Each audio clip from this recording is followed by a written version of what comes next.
Oh, it's 7 o'clock. Let's get started. Everybody looks excited. All right. Today is Monday, May 10th, 2021. This is the Town of Brookfield Planning Board, our monthly meeting. I'm going to go through the roll call. I'm Tim Straz, Ed Comeau. Here.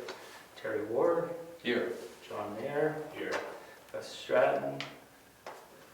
Absent. Nick Surratt is excused.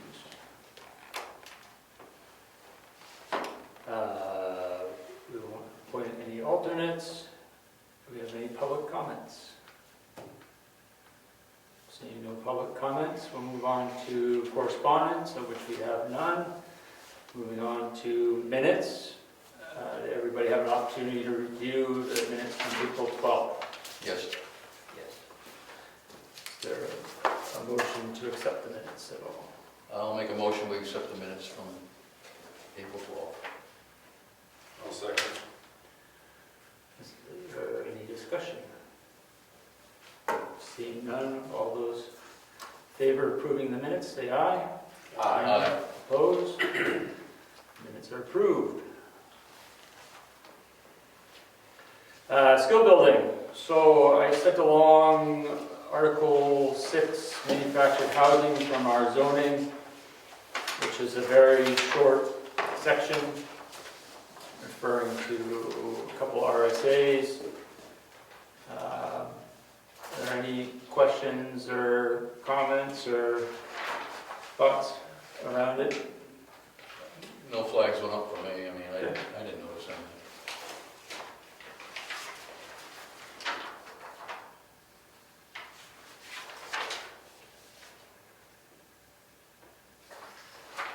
Nothing? Okay. For this section. Okay, moving on. Member process binders. So I went through my binder and I went through and listed out the table of contents, which I sent with everybody. Hopefully everybody, I can make a copy if you want to, or you can make a copy if you want a copy. But I was hoping everyone would have a chance over there. Have a chance to look at it, look at their binders, and let me know if they have something more current than what I discovered in mine. And I double checked it against what's on the planning board website, and this matches. I uploaded the zoning ordinance last week, so we should be all set there. So the intent, I would say the intent would be that everybody can they can go to the website and get anything that's outdated printed out. That's good you have the dates on here. Yep. Well, we're modifying the rules of procedure, right? And we never really got it finalized. That's true. We have not done that, so we should perhaps put that in our for next month. We should review that.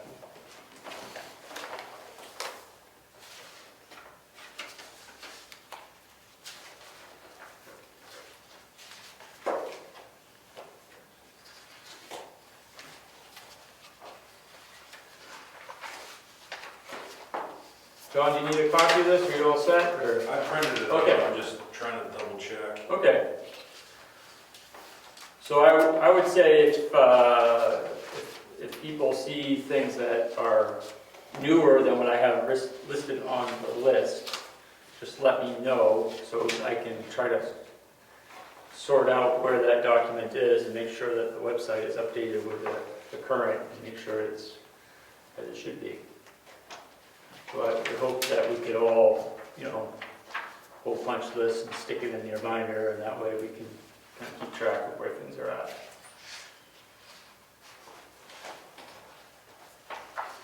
All set? Does member Stratton have his book, his binder? Because I don't recall. He does not, no. I was thinking you can get those from the site, so.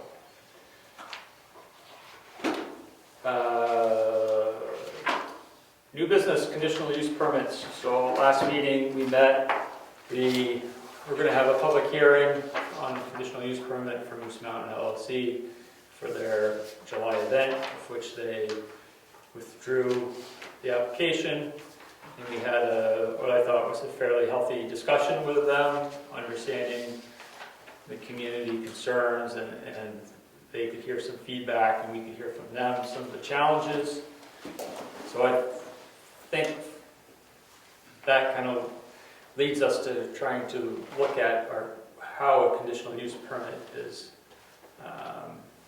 the process, how it's applied for, whether or not it needs to be as specific it is for, or as blanket it is currently, or if there's ways that we could modify it potentially to make it a little bit easier for an applicant if they're, say, having a smaller event versus one of the scale we saw last time.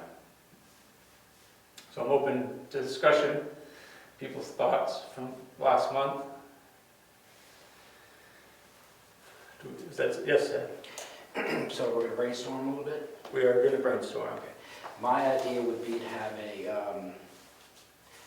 like a phased approach to it, meaning you would have one set of guidelines if somebody, especially the specific rec zone, is going to have, 10 people and then 20 people and then 30 people like that. Like do a gradation of what type of event. So if they know they're only having 20 people or 50 people, then they can fill out that specific application. That way everything is spelled out about how many people. That seems like the big sore point was not knowing the scope. Yep. So if we have a separate, Yes. a separate phased approach to the, I don't know how easy that would be to put together, but. Sure. So you're saying by just the sheer number of people that is going to be at the event? Example, if you have 20 people, then we should know how many porta potties would be the best thing, how much Right. security they would need, Right. whatever. Right. And so then we would have that all set up. So we already know Yeah. that, okay, you're having 50 people. Yeah. Here. So I think to part of that discussion, I think we were thinking about if you have X number of people, you need to have X number of Parking space. parking spaces. It's a graduation. You have to notify the Wakefield Police and have a representative there, potentially. I don't know. Those are fine details, but I think that was kind of in the spirit of what we were hearing. What are your thoughts over here? And medical services too was part of it. Yep. I guess you could just put that in a group of safety support for anything more than X amount or something like that, to go along with what you were saying. If there's more than 100 people, then there needs to be one police officer there and an ambulance on call or something. I don't know. I mean, I would agree with that. It should be tiered. Obviously, the one that they came in with was quite a large event, and the public expressed concerns that they would have with regard to that, such as things like how late they could play. And so I think it might be event by event, but also based on the amount of people that are going to be there, because, how many people does Wakefield have on at 9 o'clock at night? Right. I mean, they might have to bring in another officer or two, and one still handles all the other stuff that goes on type of thing. So, I mean, certainly a list. I mean, I wrote some of the stuff down that was talked about the other night, Yeah. or the other day. And obviously that was a lot larger scale than some things may be.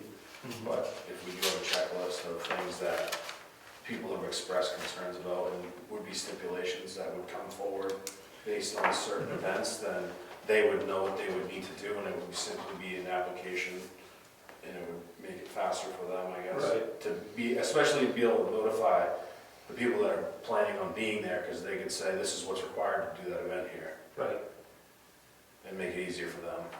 So it almost sounds like we need a worksheet for the applicant, so as they go through the worksheet, if they say they're gonna have 500 people, then they have to have a, Wakefield police officer hired, and the ambulance notified, like a checklist for them to know what their responsibilities are when they have an event of that size. Right, and I think it's gonna be, a working document, because we're new to this, they're new to this, and there might be things that we don't see initially that maybe need to be added to it. Yeah, so just bear in mind, this would be part of the zoning, right? So this would be something would be presented to the town to vote on, and so it would be an annual Okay.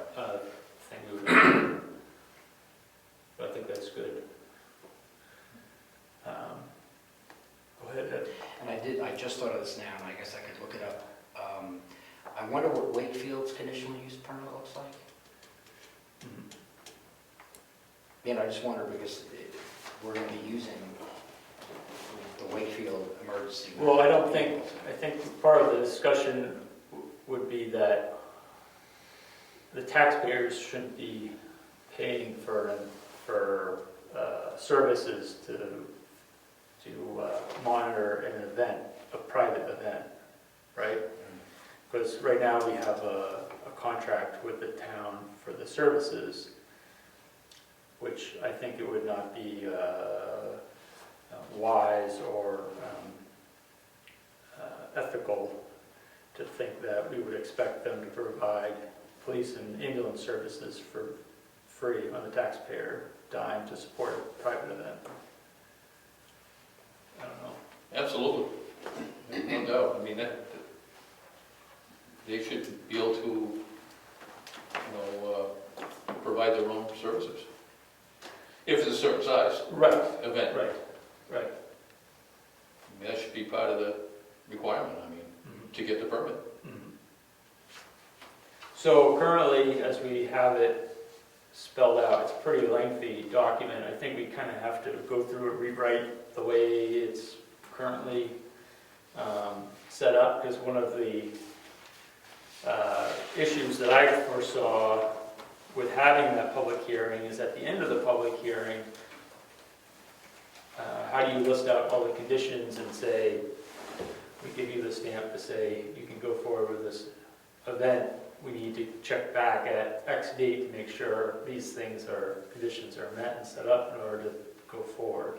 So I think that was kind of one of the things I was struggling with, and if we went through with the hearing, how would we be able to follow up and ensure those things are being met? Well, maybe if the application had a portion of it where they could get signed off by, the Wakefield Police Department, Right. the Wakefield Fire Department, and the ambulance services, if there's more than 500 people, then these signatures are gonna be required, or something like that.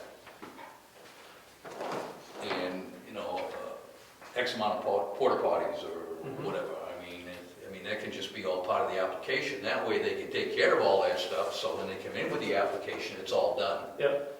And the legwork is all done, so it can be expedited, Right. Because that's the problem, it takes a month and a half and a second meeting for us to double check on all this stuff. So if the application, shortens that somehow. Well, I would say that an event on the scale that they had proposed should take a month and a half or longer, just because it's a fairly significant event for the town. However, if they were having a smaller event of 500 people, then maybe that is a different process. So like Ed was saying, maybe it needs to be tiered or phased based off of the number of people. Richard, or Ed, do you have any comments at all? Well, I got a couple of thoughts. Sure. You're talking about special events, but would these guidelines also be applicable for any event? That's the discussion. That would be another discussion. Because these are permitted, that they don't need a permit. If they're permitted uses, then they don't need a permit, right? So, you can go down that path, right? Yep. 12 o'clock at night, the music's going, Yep. No porta potty, you have the whole list of things. Yep. So maybe the thought should be, for all events, these are the guidelines. Mhm. Yep, The other comment would be, I would not specify Wakefield for protection at all. The promoter has to provide the following protection. right, He can contract with Wolfboro, with Meredith, with right, any community he wants, and they pay for it, just like you talked about. yes. So we have to specify a law enforcement professional. Yeah. Right, not somebody they gave a badge to. Right, yes, And that's what their plan was, yes. was just to have somebody. But I'm concerned legalese, if you're gonna put these requirements for people, because it's a non-permitted use, and they were gonna have a concert up there, and we don't require the same thing for permitted uses. And can I give you an example? I'll have to think about an example that by changing the name of it, it looks very similar to something that is, Yes, and the theater, Drive-in theater versus the theater, yes, right? You change the name of it, and all of a sudden, we don't need any of these requirements, Right. but in reality, you really do. so you're saying we should have an event ordinance? Yeah. Yeah, and, and then you can go, further. I mean, if it's well done, it could be good for the town. Right, Right, I got a field out back, do I want to have a theater out back? Right? right, Right now, you're allowed. right. Oh, I just need clarification. Doesn't this only, the reason why it sounds like you're saying town-wide, isn't this only supposed to be for recreation? it's for the rec one Rec zone. zone, period. If you were to have a activity outside of the permitted uses. Right, but it sounded like Selectman Zacher was stating the entire town. If someone has an event somewhere, is that what you meant? That's exactly what. In all activities, Right. permitted or not Is there a permitted. reason why that has to be done? It all depends if you're the neighbor to the rock concert or not. Let me rephrase it, may I? Yeah. Mr. Chair? So, sorry, Jeez. I'm mad, I'm sorry. That's the glasses. Actually, now you made me forget what I was going to say. Good. You said let me rephrase Why is that. it good for the red zone and not for the person across the street? Well, that's what I was going to ask. So the legislative body of the town has already decided that this only exists for the rec zone, correct? Correct? This only exists for the rec zone under certain uses. Correct. Meaning if somebody wants to have, some type of a gathering at their house, this doesn't affect them. Selectman Zacher is saying have it cover every event. Am I correct to say that? Correct. Okay. Why? And you're proposing that we come up with a new ordinance or regulation that the town would have to vote on, is that correct? Not necessarily. I'm suggesting if you have a good set of guidelines or requirements, then it could be used throughout the town as a guideline. And the selectmen could say, this is the form that we're going to use for the rest of the town. It could be separate from the zoning. It could be an ordinance. A lot of towns, you know this, up in I'm listening. Hobbs Tavern had the big issue, right? Where they're going to have the party down the road in Ossipee. And the neighborhood said, wait a minute. I mean, it's great, we want parties, but we really don't want the party in our backyard. Remember that discussion? So you say to the town, what does the town want? Do you want some restriction on that or not? Just put it out there, see what they say. They can say no. I think having the event ordinance stems from the fact that if we put restrictions on the rec zone, that it could be argued, then why aren't you going to apply it to the rest of the town? Unless we say, I think the event thing may have to reshape how the zoning for Rec 1 is written as it is, right? Those are the conditional uses, whether or not we continue with that and change it. I think also he said, too, was like, for instance, if it's a theater and you got 500 people there that come for the drive-in theater, and there's no restrictions on it based on it's a permitted use, but if they're having a concert with 500 people, then you'd be requiring all this additional stuff, whereas it's not required with the theater, and it's the same amount of people. Right. Or if you do it across the street, there's no restrictions whatsoever. Right. That sounds like something the board would love to get its teeth into. Yeah, yes. Well, using an example, Woodstock, that was on a farm, Right, that was on a rec area. right. Woodstock or Brookstock?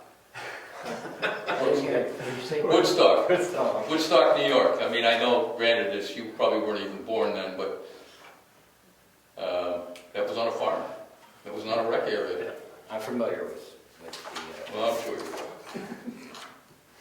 See, Mr. Chair, what I would do is I would first come up with if we agree to do that, do the tiered phased approach with the rec zone, and if that works properly, and it doesn't seem like a hindrance to the people having events, and it's proven that it works, then I don't think it would be a problem or it wouldn't be a push to have the legislative body, now that they have a good example, is vote on it. But I think we shouldn't try to make something to cover the whole town right now. I understand, and I agree with you. Because if I listened to the public when they came in for this public hearing for the rec zone event, they worried about the size of it, the sound, Late night, Traffic. the time, 11 o'clock at night. the traffic, so there's specific things that we can deal with Yep. for them. And I think if we do that first, I think people would say, oh, okay, I'm gonna have a wedding at my house. It's not really big, but this event, this conditional use permit is so easy to use, I'm gonna do it. But it shouldn't be so cumbersome that people are being now regulated to oblivion. Yes. You know, we do have a wild town, there's some pretty wild people in this town, we gotta worry about their partying. I just hate creating rules when Right. do we need it for the whole town right now? So what do you want to do, what do we propose for next steps? What are we going to do next month when we meet on this? I mean, we've got some good ideas here. We're talking about a tiered or phased approach based off of a number of people. You know, do we, obviously we should do some research, look at other zoning ordinances, see if there's event-specific ordinances that we can use as kind of a template and an idea behind this. So we can come back next month and continue this discussion, but with some existing ordinance as a reference. What are people's thoughts? Yes? Well, I agree, and I think that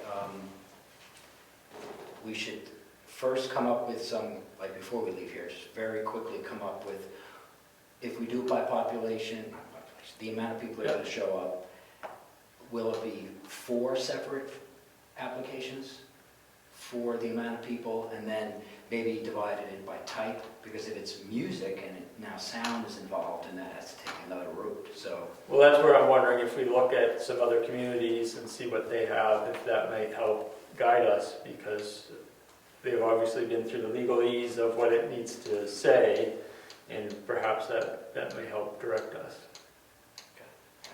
I agree. I worry if we get too specific right now on some of these things that we may lose sight of the overall, which we'll have to revisit how a conditional use permit is whether either the conditions at the mountain, remove them, and then have this a rigorous system set up that they have to follow that's tiered, or continue with the way it is, but introduce a different avenue. We'll have to have that discussion a couple months from now, after we do our research. Well, really, the only rec zone we're talking about is Moose Mountain. It is, yes. So, I mean, I don't think we need to get too crazy about this, but kind of keep it in the back of our minds that we may have to address this at some point. Yes. And come up with something a little more substantial than what we have now, or Right. something a little more, you know. Well, I think we should do it also in good faith for the owners, because they, they've made several efforts to get a permit, and they're quite interested in trying to utilize their property the way they intended it, and we should be mindful of that also. Well, maybe when they contact their abutters to alert them that they're having some kind of an event, they let them know that they're gonna be up till 11 o'clock playing music in that application to the abutters. That way the abutters can directly say, no, I'm not for this. Well, that's where, we'll get to that later, but I don't think we can do that.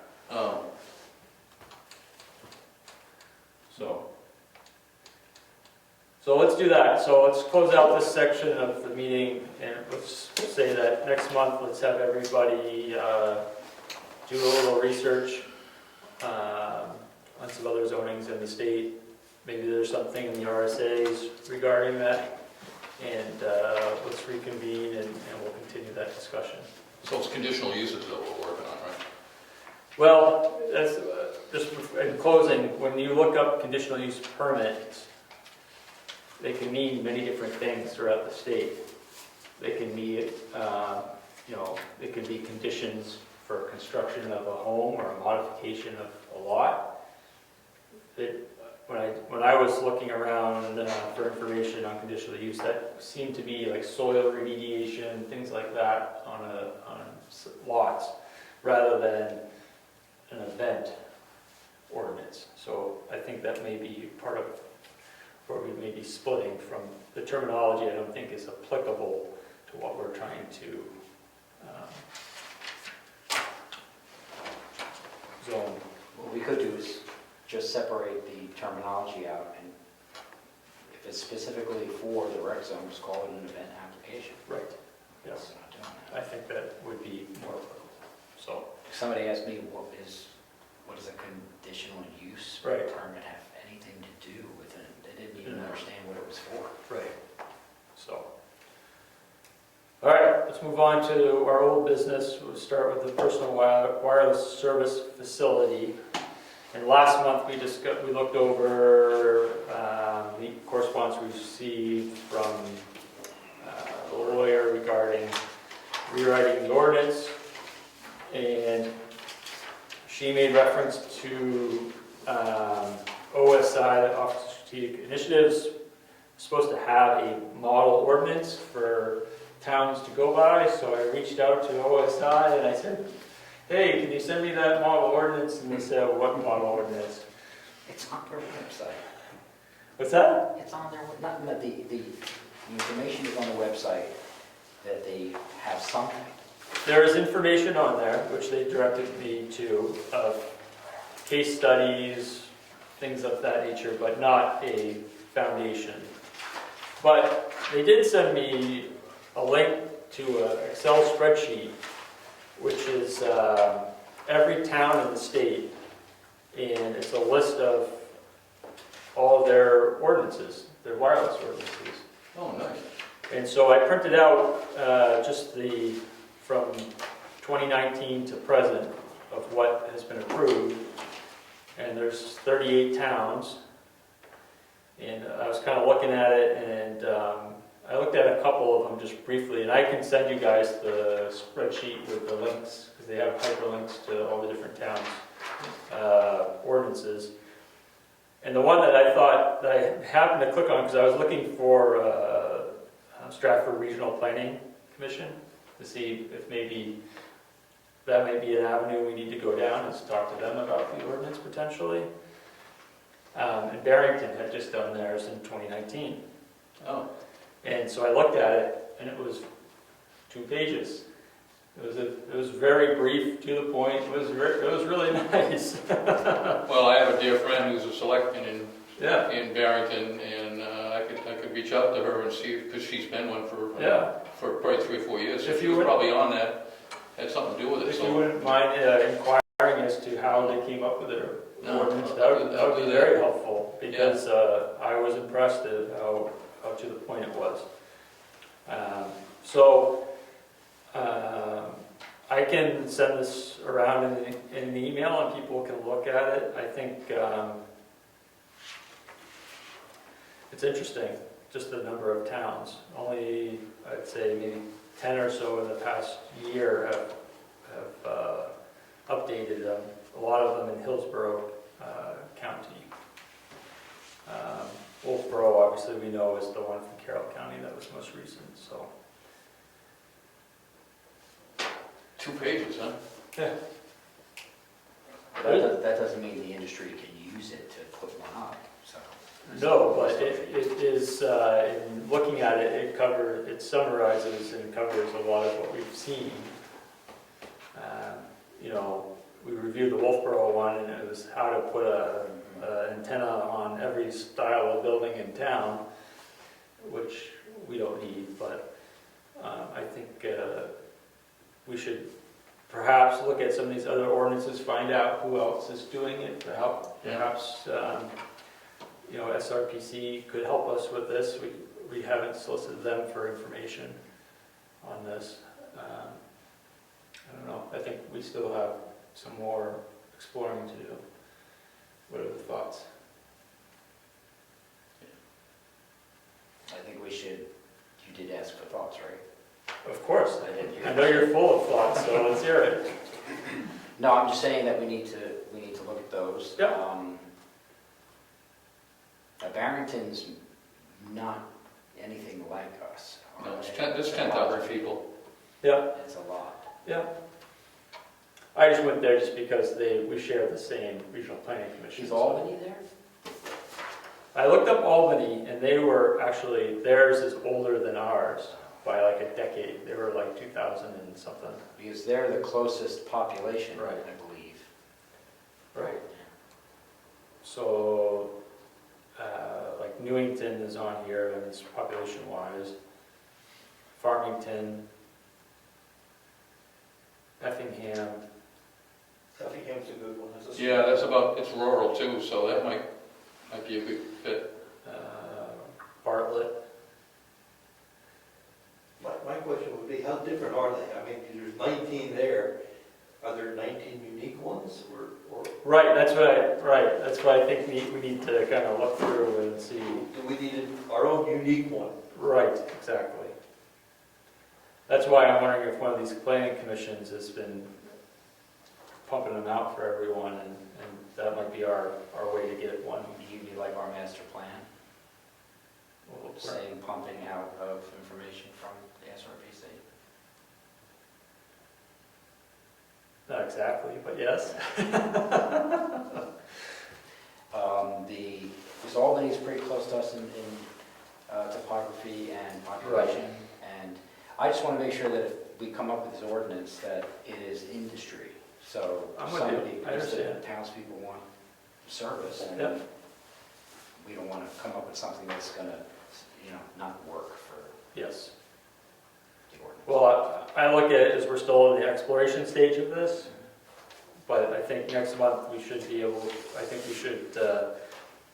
said, I'll send this around in an email tomorrow.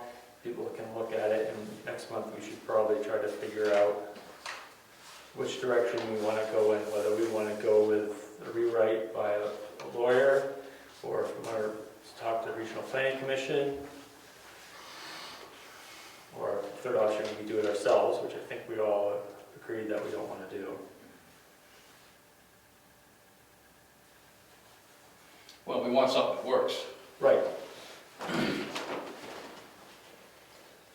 So what's the goal for next meeting for this topic? I think we should try to review as many of these as we find tolerable, and then decide whether, and looking at some of these, trying to figure out if some of these regional planning commissions might be assisting some of these towns, if there's continuity, and then we can decide if we want to go that direction. Did you happen to ask OSI do the people that put up these towers go to OSI to get the information about the town they're going to go into, or do they come right to the town? Like if I was AT&T, where would I go? I don't know, that's a good question. I mean, the OSI is kind of a clearinghouse for all of this information, so I imagine they could probably get it from them. I mean, this guy who I was emailing with, he gave me all these references. If I worked for AT&T and I wanted to find it out quickly, I could just email the guy and he'd give me all this information, right? So, I mean, this is public domain, it's not trade secrets, so. All right. Now, if I contact this friend of mine, what are some specific questions I should probably ask? Well, you just ask about, just say, we're working on the personal wireless service facility in Brookfield, and figure out how they got about their ordinance. Whether or not they hired somebody out, and if they did, who they hire, and How they went about it? what their process was. Because that's where we are right now, right? We're not going to write it, we want to figure out the best process of getting one.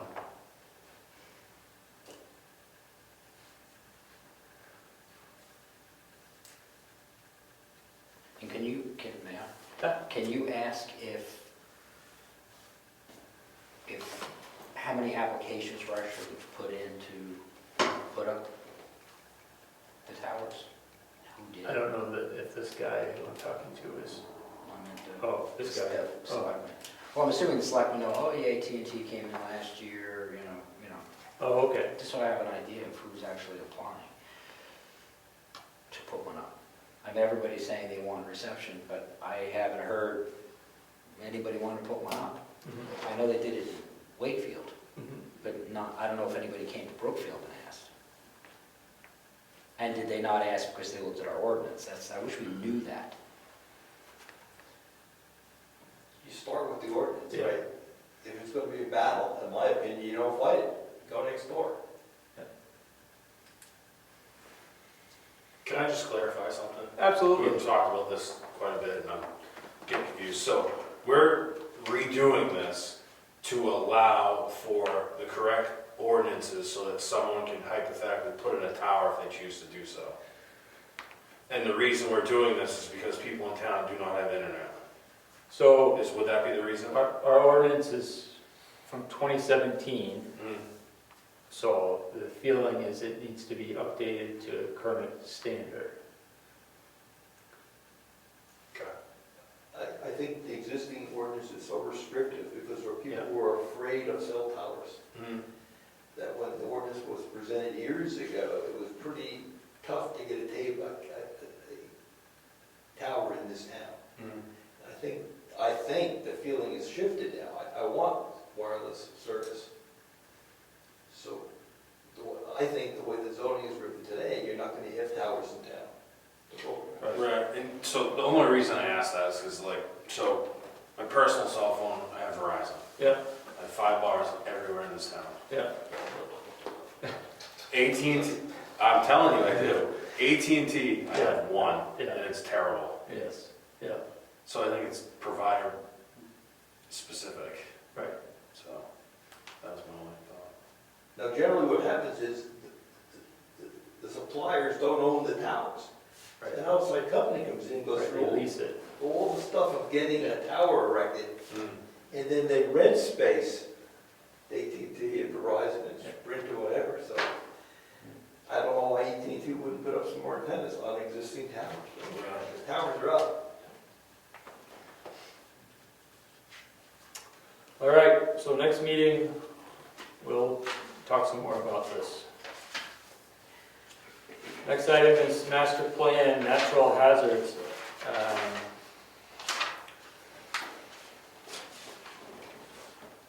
Did anybody have an opportunity to look at this yet? I did look at it, but Yeah, I did too, a while ago. What is,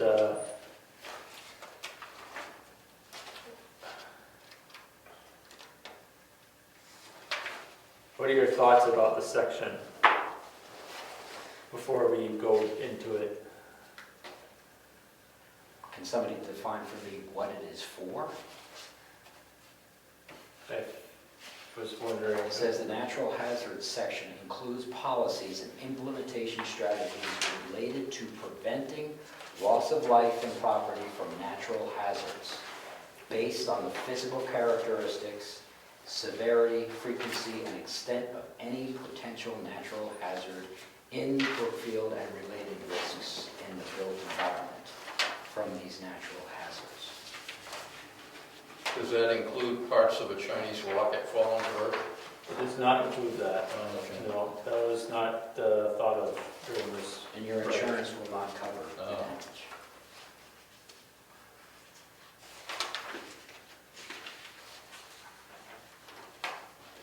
I was kind of wondering why, just when I read through it, I was, other than, you know, having a emergency location, right, which is established already, right? The townhouse is the emergency location for, Well, the town has two documents, hazard mitigation plan right, and an emergency management plan. They're Right. supposed to be updated every 5 years that detail the issues in this section. right, It might be appropriate to just reference those documents. right. I mean, those documents are brutal when you go to work on those. Right, because, I mean, a lot of this is about flood zones and, The biggest issue the town, we think the town has, is the tanker trucks carrying the propane down 109. Propane and gasoline. right, That's the biggest issue we found that the town has. It wasn't a natural one, right, but natural, we couldn't come up with it, really. I mean, if the dam goes on Kingswood Lake, there's nothing downstream but woods, let it go. right, right, And yes, so I'd flip it to those two plans. We update it for $5,000 every 5 or 6 years. Yeah. Because the state requires it. so there must be an RSA attached to it then. If the state requires it, right? There must be an RSA that, I would check with, Your I would check with Brad Williamson, because he's the one that heads those two books up. Selectman Zacker's talking about the local emergency operation plan, the LEOP, local emergency correct? I'm not sure what that is. Yeah, operation. it is. There's two documents, mitigation and, The hazard mitigation plan and the local emergency operation plan.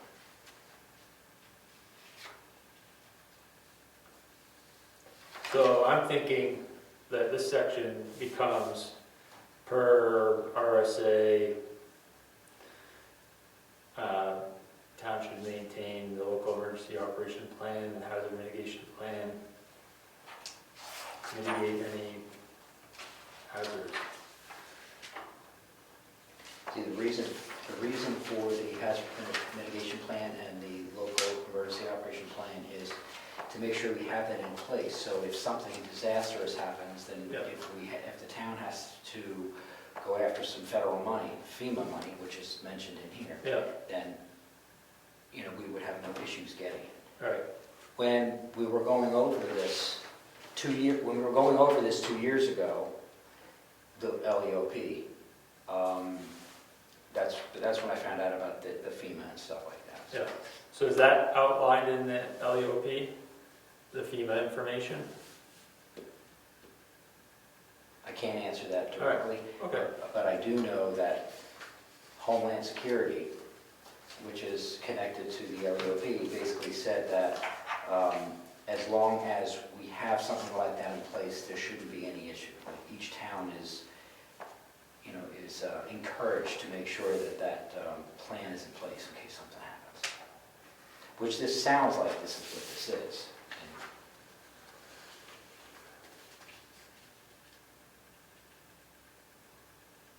I mean, of all the sections we've read through this one seems like the one that they copy and paste into every single one that they did for somebody, right?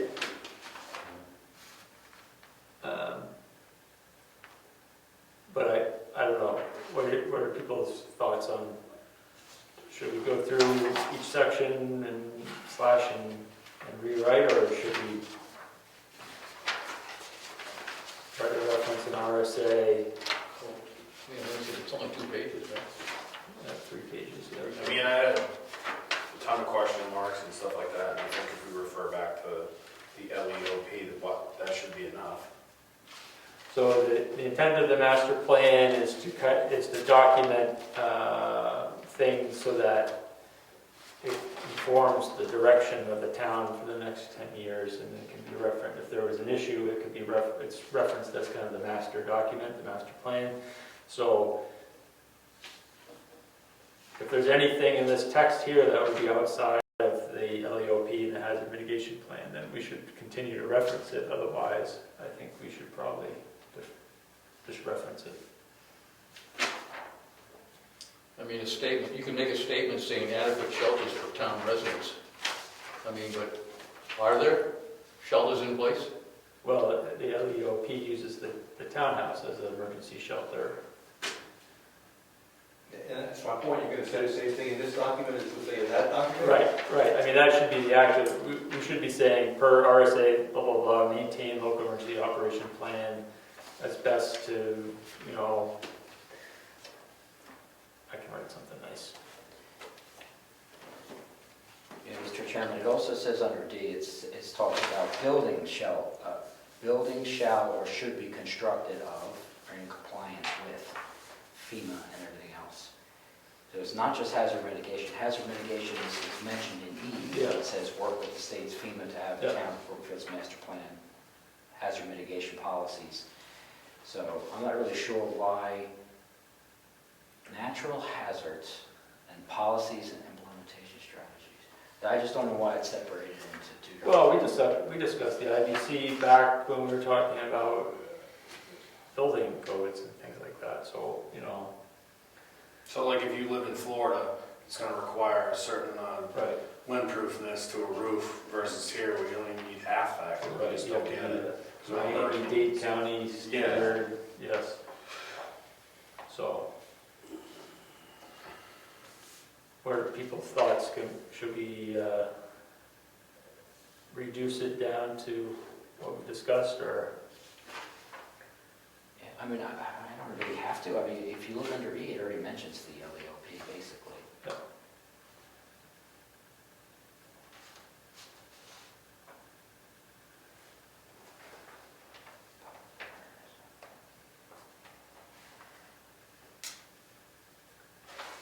Well, does FEMA have any suggestions for small towns like this? For this section? I mean, I don't know.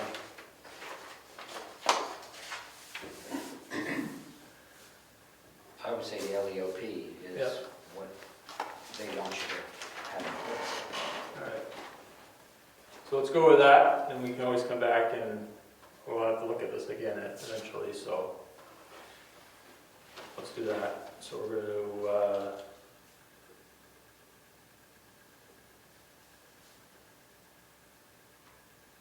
we'll use Brad as a source, we'll do the LEOP, hazard mitigation plan, I'll write something nice around it, and we'll go with that. Okay? Moving on. Member comments? Start on this side of the room for a change. John, do you have any comments? I have nothing today. Okay. Terry, how about you? no, I'm good. Gee, there you go. There you go, Ed, you're up. Ed's always got something to say. We ran right through that. Okay. I think everybody's pretty clear about the process binders. Good word for it. Yes. What about all our minutes? Yes. The issue that I hear, it seems like a simple thing to do, but it's not always that way, is that some people will question why they cannot access our minutes immediately, or they can't access, or where are your minutes? Now, are we signing our minutes? Do we have a bunch of minutes that we still have to? I don't see anywhere where minutes have to be signed necessarily, but if we wanted to do that, we could. I just wanted to make sure our book stays up to date. Yes. So if somebody comes in here, they can go in that book and find our meeting minutes. You Because are correct. I believe we had that issue recently. I about minutes or something that was It came up, somewhere? yes, slightly behind this past fall on updating the website with minutes and agendas, yes, minutes specifically. Do we have a draft to sign tonight? I have everything right here. We'll have, yes. So no, that's a good point. There needs to be a better process. I have the draft, I have the approved.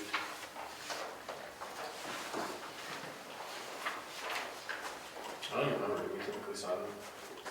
Well, I haven't signed them in a few months. It's been a while. I think I probably have all of them in the binder. See, what I did is I created that. Yep, It's just real simple. It just Yep. shows yep, the date of our meeting, and then it shows that the information was done right. yep, I'm just saying it'd be easy to keep that up and keep it in here, because sounds good. that's all people want, is Let's just do to make that. sure they got it. Yep, And I don't know the last time this was all looked, it's probably been a while. because there's It's a lot of, been- there's a lot of drafts in here. Yes, it's probably been a year. All right, so we will make a concerted effort to update the minutes. What I will do is I will go through my pile of minutes here and print off probably I have some that we've signed, so I'll get all of those together for the next meeting. So when you have a pile of minutes, do they become an hour? That's a good question. I like that joke. You have 60 of them, right? Yeah, there you go, yeah. Mr. Eagles, do you have anything to add? I mean, you've been sitting there quiet. No. The only thing I would add was on the emergency plan, there's nothing that says anything about fire in there, it's all about flood and water. Mhm. To me, fire is probably more of a problem here than water, but An example is 2 years ago, right, up on Moose Mountain. It was pretty scary. Well, obviously we'll check the local emergency Yeah, operations just- plan and see if fire is in. Yeah, that was the Part of first that. time, that was the first year I moved in. I'm sorry, what? That was the first year I moved in, I remember that. Yeah.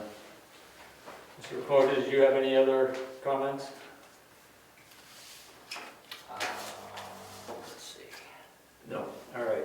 I got one comment. Meeting minutes should never be thrown away. They're not. When the binder's full, we give them to Greg and he puts them in the vault. Gotcha. But they're never thrown away. Got it. Even draft. Yeah. Are you keeping draft minutes in? Or you can be, I don't know what. No, we have our draft, we were putting the draft minutes in the book until we get the official one, and then we put it next to it. That's exactly the right process. Okay.